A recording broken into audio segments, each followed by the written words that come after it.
That reminds me of 10, 15 years ago. We talked to business owners who were resisting social media. They're just saying, I don't want to do that, right? And it was the idea of, I would say, well, you have two options. One, you could avoid it, and people will say what they want and make up what they want because they're going to have the conversation about your brand anyway, if you're lucky. Or you can be part of the conversation. And I think that's kind of very similar to what we're seeing here with putting content, making it publicly available. Welcome to the Omniscient Buyer Show, where AI, trust, and buyer behavior collide. Hosted by Halko and Tony Zayas, this show explores how modern buyers are using AI to research faster, verify claims instantly, and demand radical transparency from sales and marketing teams. If your buyers already know more than your sellers, you're in the right place. Hey everybody, welcome to today's show. And in our last episode, we talked about the concept of pattern consistency and AI evaluating brands across everything it finds throughout the internet. If we take that a step further, when those patterns don't necessarily line up, what happens inside that AI's decision process? And I guess I'm wondering, Andy, is how does it decide a brand is no longer worth mentioning or safe to mention and recommend? What does that look like? Yeah, I mean, I think there's a reality that I always want to share is I don't think that people know as well as we did with search. We had years to, unpack the algorithm and see trends and figure out how it worked. Google provided some insight to how it worked, but still SEO always was a little bit of a guessing game because you didn't have an exact roadmap to say, this is 100% how you rank, right? That's why it was a service that it was, because it was complex. Right. AI engines and them surfacing brands is even more of a, complex black box. And the other thing is it's changing much more rapidly. People just recently thought, hey, if we're on Reddit, we're seeing that ChatGPT references Reddit a lot. That's changed, and now it's not referencing that as much. But one of the things that we know is that it is that pattern consistency, that it is a lot about, tokens, which are parts of words, and those are being connected to each other. And it's basically looking for an algorithmic, way to say, if you ask this question, what are the words that I should use? It's funny because it really isn't using true intelligence. It's using algorithms and patterns to produce these results that do come across as highly intelligent in a lot of cases. And so I think, at the end of the day, what we look at is how do we, you're really asking, how do we get our brand to show up? And I think it is something too, making sure that the AI knows that our brand is, a pattern that makes sense with what our buyers might be asking. And so it's really about making sure that we're connecting those two dots is, if they're asking this question, is there a consistent pattern out on the web and out in documents and PDFs and other places that say to that question, we are algorithmically the best answer for that, right? Right. And I think it's a good time to talk about the way that kind of what you built inside of Frictionless. So in platform Frictionless, you built out a whole section that's focused on, you have a SEO module to find the keywords and things like that. And then there's another one that's focused on how you're being found and showing up in the AI engines. And in there, we talked, I think in a past show about the idea of it's not just discovery, it's beyond that. But I think you created some categories that make a lot of sense throughout the process where people are researching and talking to AI and asking questions. Because I think that's what we have to start to understand is what are our users, what are our buyers going in looking for? What are they asking about? Because that's the type of content we need to create that goes out into the world.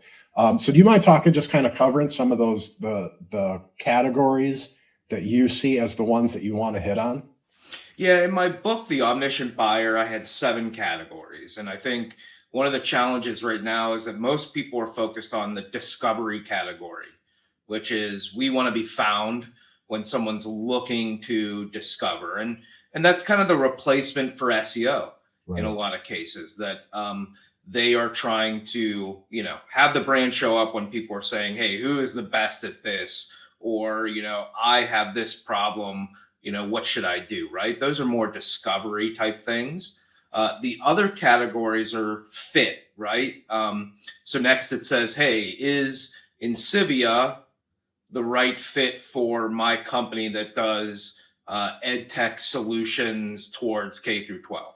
They're now asking in AI engines these fit questions that they didn't really ask in search the same way, because what they would do before is discover and then try and determine on the website. The other categories, we've got comparison, what's this company versus this product versus this. And so we're really seeing comparison prompts a lot. And again, that wasn't something that we saw as much in Google. You probably saw it a little bit more than fit type questions, but much more prevalent in AI. Then we get the value based, where it's talking about what's the price and is it worth it, and proof and validation. What are other people saying about this company, product, service?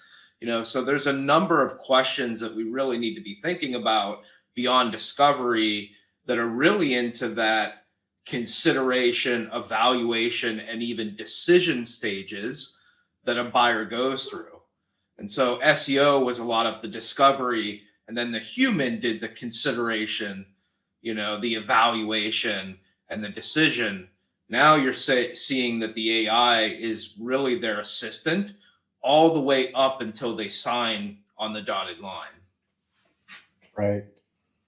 So a lot of those categories are a much deeper part of the conversation when we're looking at comparison or looking at, fit, things like that. That's what we're seeing with AI. People it's not just that surface level discovery to find resources and then dive into. So how do you? That's why we talk a little bit about companies are going to see that their website visits are going to go down, but the visits that actually show up are going to have really high intent. And the reason is that they've gone through a lot of this in the AI engine already. They've already said they found you in discovery. Then they say, okay, well, are they the right fit for my need? And then they ask, is there proof out there? What do other people say about this company? And then they ask, compare them to, 3 others and give me a table that shows pros and cons between them. And so they've now gone through that process. And by the time they've hit your website, which in the past they would have come to the website to figure those things out, and you would have had a lot of visitors very early in the process. But now you've weeded out a lot of the looky-loos, as I call them, and the folks that actually show up to the website have a lot more intent because they've been through the process. They've now figured out, they are the right fit. There are people out there that think they're really good at what they do. There is value for their solution based on what I'm looking for. And they've asked these questions. So by the time they get to your site, they're in a mindset of I'm in the right place. This is what I was looking for. Now I just want to validate what I was told. And if that validation matches, I'm ready to move forward. And so it's a whole different mindset of the website, in that you're not as much trying to educate the buyer. You're trying to validate what they've learned so that they can just move forward to the next step. So validation has always been a big part of the function that a website serves. How do you think that changes now as this becomes how people find information? I think it needs to be a little bit more front and center. I think we've always been in the mindset, okay, you do have to explain what you do. You have to explain, what people think, and not that you don't do that anymore. But I think there's this balance now between educating the what and the why and some of those things, with now just making sure that it's clear, this is what you've learned, make sure that you can move forward. So I think we're trying to figure out what that next stage of the website looks like when you have these buyers that are coming in that have already learned, 60% of what we used to present on the website as the first impression. And so it really is a process right now of redefining what is the best way to convert AI traffic, which is very different than search traffic. Right. So from what you see emerging from all the different like SEO software out there, they all include now a module that's focused on this AI component, right? AEO, GEO. What do you think? We've talked about this idea that like no one knows, and you alluded to it at the start of this conversation, no one knows this. It's not an exact science and it's closed source. So we don't know what OpenAI is necessarily where they're getting their information.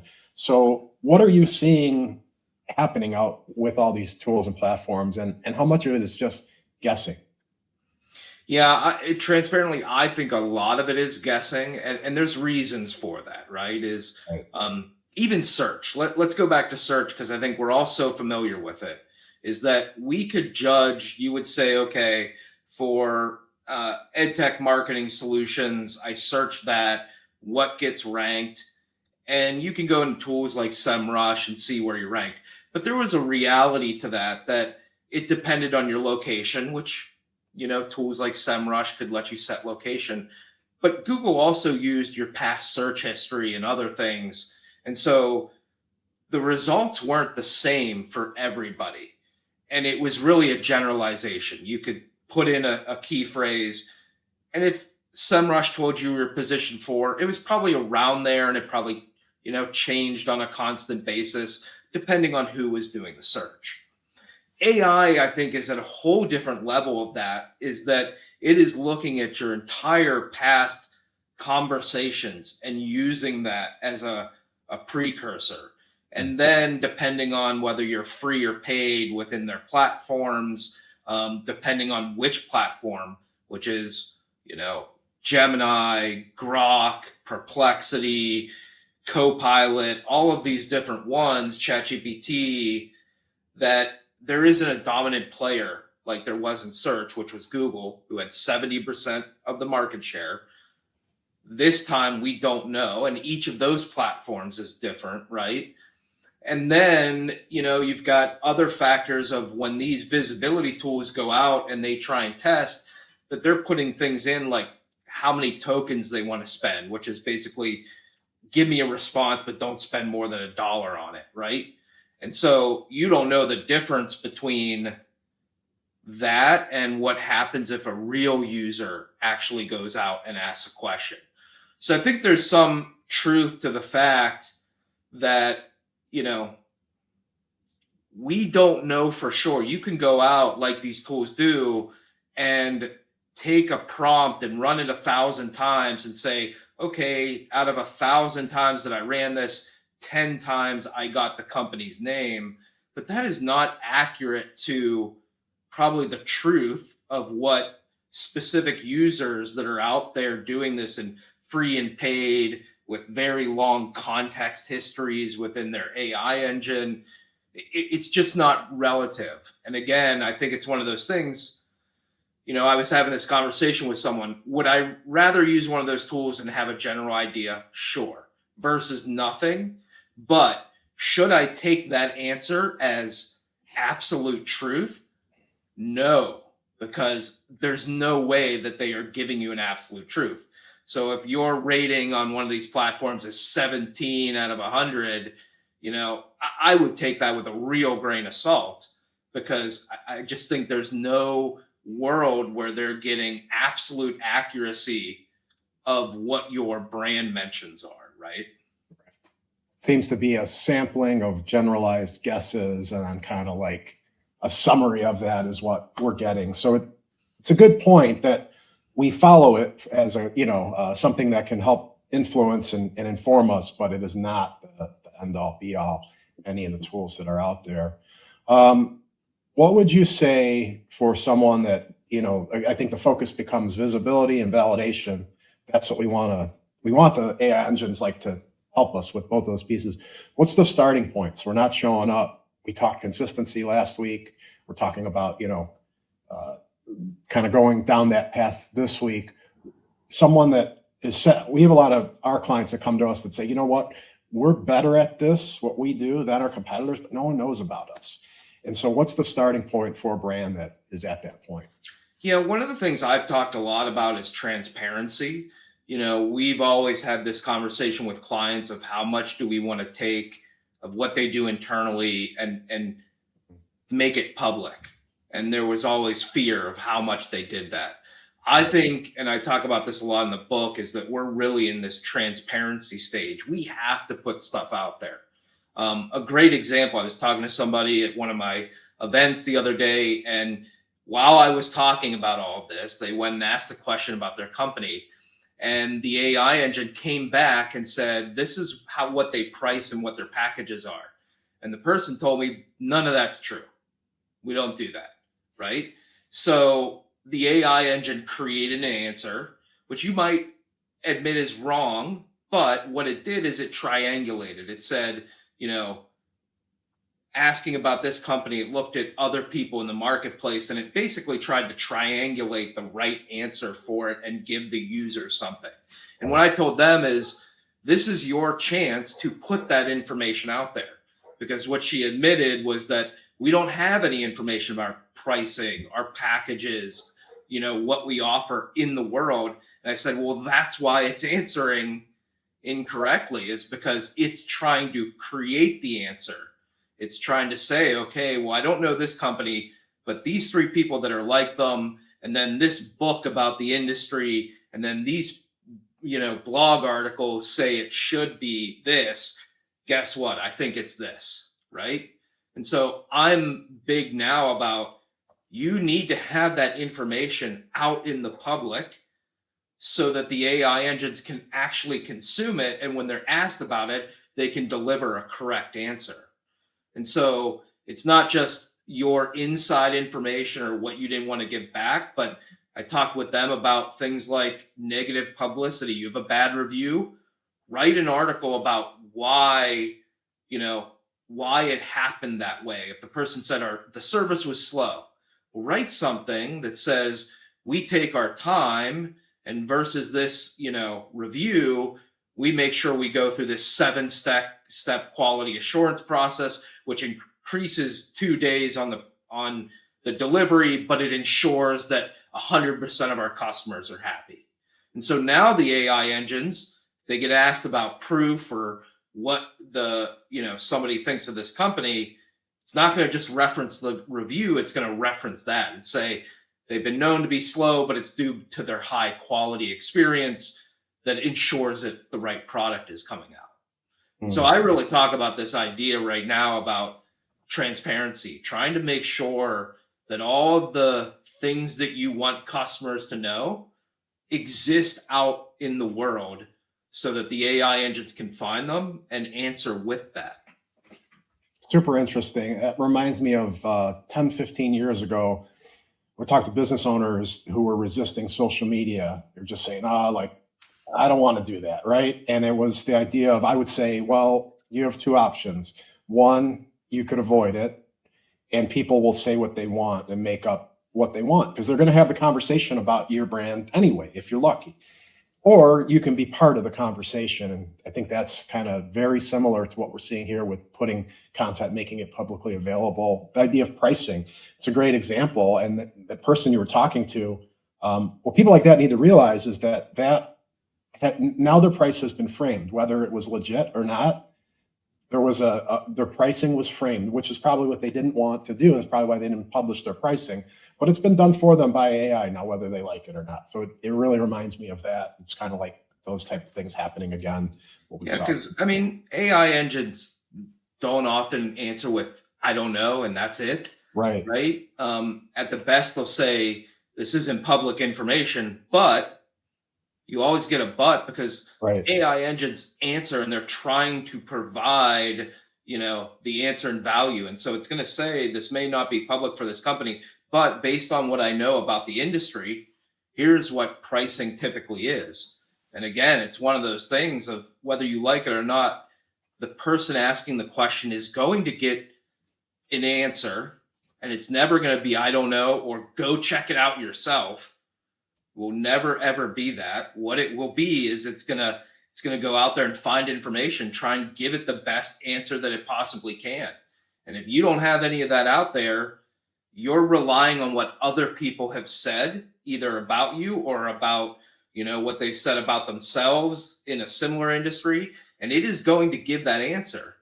And so think about that, even that those brands might get mentioned, that someone asks about your pricing and says, well, it's not public, but if you look at this company, here's what their pricing is. Now, all of a sudden, a conversation that was just you becomes another person that was more transparent. And so I think people just have to come to grips with the fact of more people are going to be asking in these AI engines a lot more questions, and the AI engines are always going to deliver some answer, whether we like it or not. And we can't control it unless we start doing things like being more transparent and getting the answers out there in the world. Yeah, I think sums it up really nicely. I think we went a little bit longer today than I had planned, but to me, it's fascinating kind of where all this is taking us and all these new considerations that we have to, make and have in mind. So really good stuff. We will be back next week with another episode, diving a little bit deeper on this topic. If you guys have not checked out Andy's book, The Omniscient Buyer, it is available on Amazon. Check it out, and we will see you guys next time. Thanks, everybody. Thanks for listening to The Omniscient Buyer Show. If this episode challenged how you think about buyers, sales, or AI, make sure to subscribe and leave a review.